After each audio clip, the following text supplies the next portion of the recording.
وزينه في قلوبكم وكره إليكم الكفر والفسوق والعصيان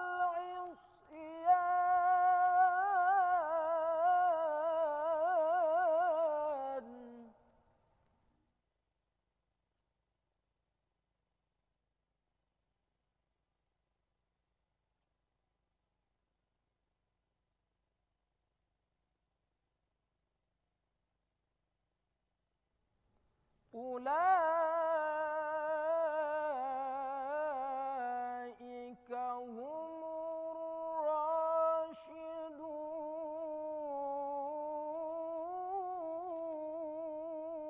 الراشدون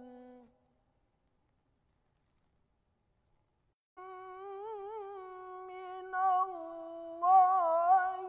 ونعمة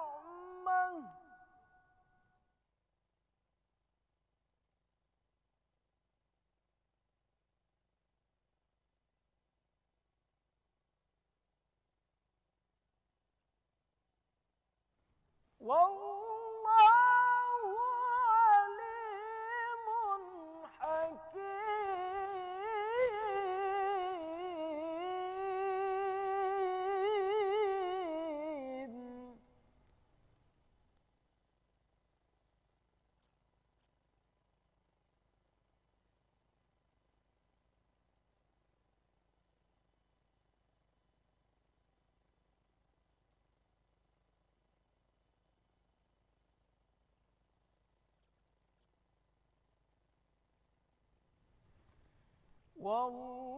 والله عليم حكيم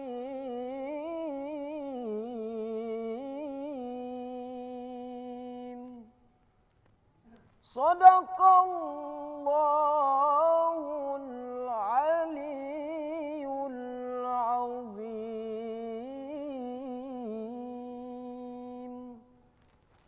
Wassalamualaikum warahmatullahi wabarakatuh.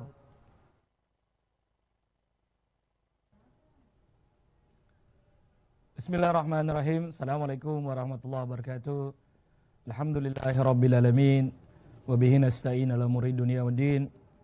Salatu wassalamu ala asrafil anbiya wal mursalin wa ala alihi wa sahbihi wasallam. Allahumma salli ala Sayyidina Muhammad wa ala ali Sayyidina Muhammad. Pemirsa TVRI Stasiun Maluku yang dimuliakan Allah Subhanahu wa taala, senang sekali kita bisa berada dalam renungan Ramadan, kajian yang akan mengantar kita menunggu momentum-momentum dahsyat, yakni iftar, berbuka puasa. Dan sore ini judul kita menarik, yakni Ramadan Reparasi Iman. Kok bisa bicara soal reparasi iman? Kenapa mesti memilih judul? Tergantung bagaimana orang itu berada di mana, pada momentum apa. Dan pada bulan Ramadan seperti inilah kemudian iman, orang-orang beriman berada pada posisi stabil biasanya. Karena lingkungan membentuk dia. Suasana mendorong agar iman itu berada pada posisi full. Tetapi kalau di luar Ramadan, wallahu a'lam bishawab, maka judul dan bahasan kita soal Ramadan, sebuah proses reparasi iman, adalah sebuah hal yang sangat menarik. Ma'asyiral muslimin rahimakumullah. Nabi Muhammad SAW pernah menyatakan sebuah hadis yang menarik, yakni agama seseorang tergantung agama temannya. Kelihatannya sepele itu, tapi sejatinya agama seseorang tergantung bagaimana lingkungan membentuk dia, lingkungan mengasah dia, orang-orang di sekitar bersinergi dengan dia. Kenapa? Karena kebiasaan baik dan buruk itu akan menular kepada seseorang. Maka Ramadan hadir sebagai sebuah momentum untuk membentuk kebiasaan baik. Ramadan hadir bagi kita dengan perintah, dalam tanda kutip memaksa, agar semua orang beriman pada Allah Subhanahu wa taala harus bangun dini hari, memulai dengan sahur, bertahan 12-13 jam. Ada beberapa negara bisa 18-19 jam. sampai matahari terbenam. Barulah kemudian dia mengakhiri menahan laparnya dengan berbuka puasa atau iftar. Ini adalah bengkel besar, sebuah proses reparasi besar yang Allah lakukan dengan perintah agar semua orang beriman berpuasa. Gunanya apa? Meluruskan kembali iman kita agar berada pada posisi sebaik-baiknya. Masyarakat muslimin rahimakumullah, sebab 11 bulan di luar ini bisa jadi iman kita bukan dalam track terbaik, tidak berada pada garis lurus, kadang-kadang ke kanan, kadang-kadang ke kiri. Kalau kita berkumpul dengan orang baik, iman kemudian bertambah lah, baterainya kemudian naik. Tapi kita bertemu dengan orang yang kemudian mendorong kita untuk melupakan kebaikan, turunlah kemudian level iman kita. Dan inilah yang kemudian terjadi pada manusia. Maka kemudian Ramadan hadir sebagai bagian dari rekayasa Allah Subhanahu wa taala. Rencana Allah Subhanahu wa taala memasukkan orang-orang beriman dalam sebuah perkumpulan besar, reparasi besar, mendesain agar iman mereka kembali pada posisi puncak. Caranya dengan melakukan metode memaksa mereka mengendalikan hawa nafsunya. Masyarakat muslimin rahimakumullah. Kenapa bisa begitu? Karena iman itu digambarkan sebagai tali kekang tali, dan nafsu itu digambarkan sebagai kuda. Maka kuda itu akan kemana saja, tanpa arah, berbelok ke kanan, ke kiri, semuanya ditentukan oleh tali kekang yang mengendalikan dia. Maka nafsu akan berubah menjadi sesuatu yang berbahaya bagi kehidupan manusia. Tergantung bagaimana orang mengendalikan nafsu itu dengan iman. Nafsu yang 11 bulan di luar Ramadan bisa jadi diumbar kemana-mana, tidak terkontrol sama sekali. Nafsu makan saja di luar Ramadan, kita bisa makan 5 kali sehari kalau nurutin nafsu makan. Berkali-kali, makan kecil atau makan besar, berkali-kali. Tapi Ramadan, nafsu yang boleh ini kemudian kita redam, kita kelola. Seperti halnya orang menunggu buka puasa, lalu datang ke pasar makanan di Batu Merah. Semua makanan dia akan mau. Gogos dia mau, tar dia mau, namo-namo dia mau. Lopis apalagi, asida tentu jadi prioritas. Tapi coba kalau berbuka puasa, semua akan reda dengan seteguk air. Kecuali dia tidak mampu melakukan tata kelola imannya sehingga makannya berlebihan. Maka itulah yang disebut reparasi, memperbaiki iman, merecharge iman kita.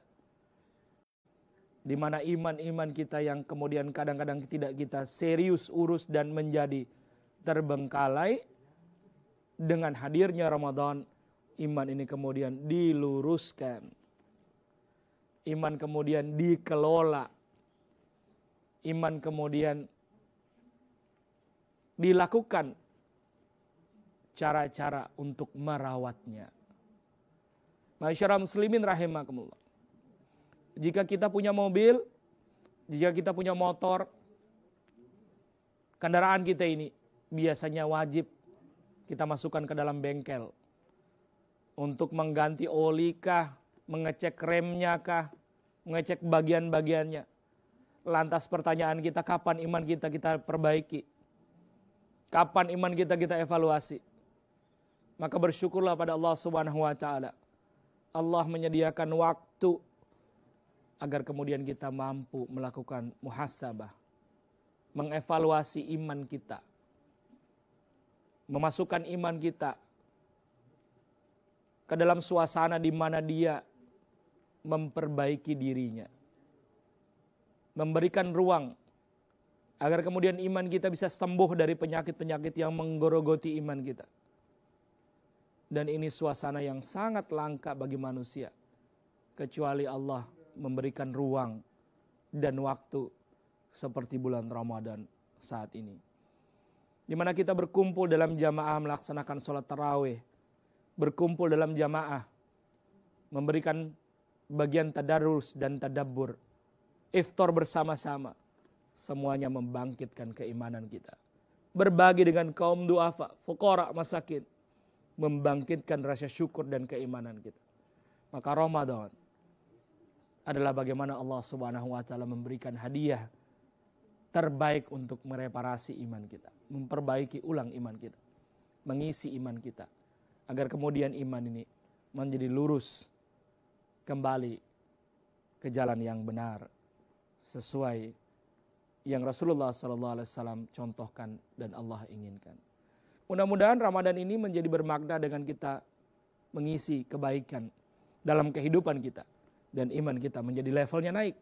Lalu ujungnya adalah la'allakum tattaqun, menjadi orang-orang yang bertakwa. Terima kasih. Mohon maaf atas segala kekurangan. Mudah-mudahan kajian ini bermanfaat. Wallahu muwaffiq ila aqwamit thariq. Usikum wa nafsi bitaqwallah. Assalamualaikum warahmatullahi wabarakatuh.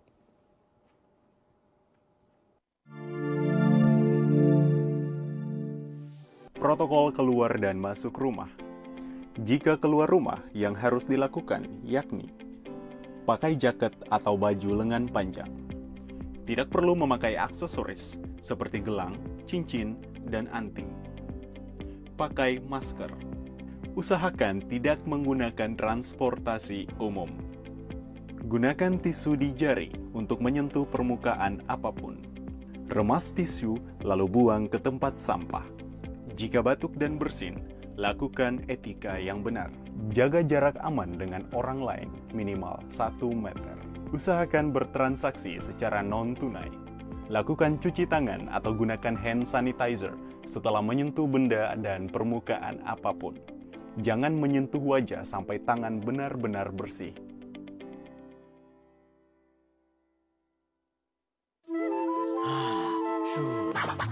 Mau untung? Pakai Artku. Tinggal sorong. Lebih kuat, desain inovatif, teknologi Jepang.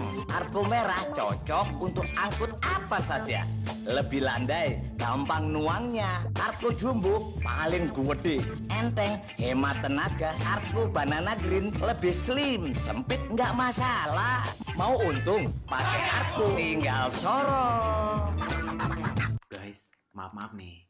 Karena lagi PSBB, jadi nggak bisa syuting iklan nih. Tapi aku ceritain aja iklannya ya. Oke.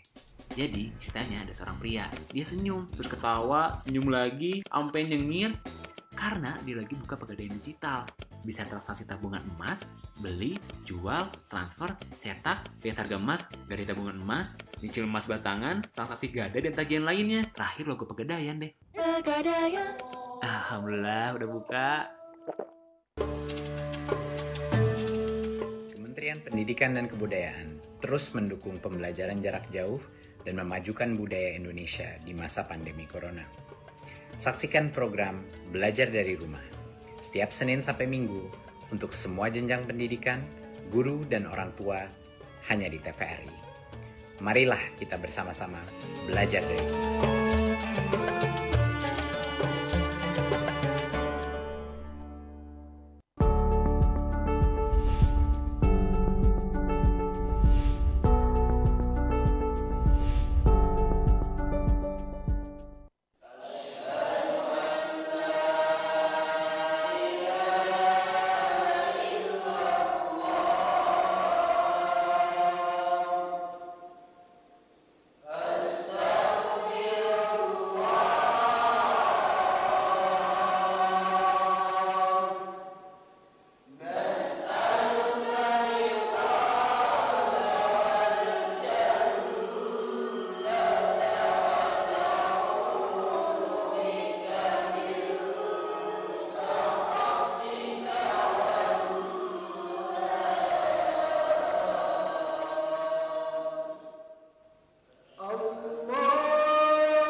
اللهم لك صمت وبك آمنت وعلى رزقك أفطرت برحمتك يا أرحم الراحمين. الله أكبر الله أكبر الله أكبر الله أكبر أشهد أن لا إله إلا الله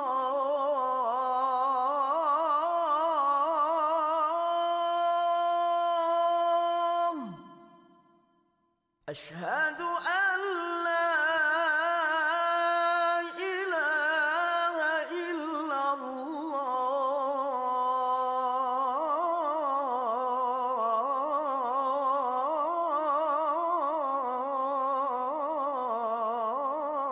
الله أشهد أن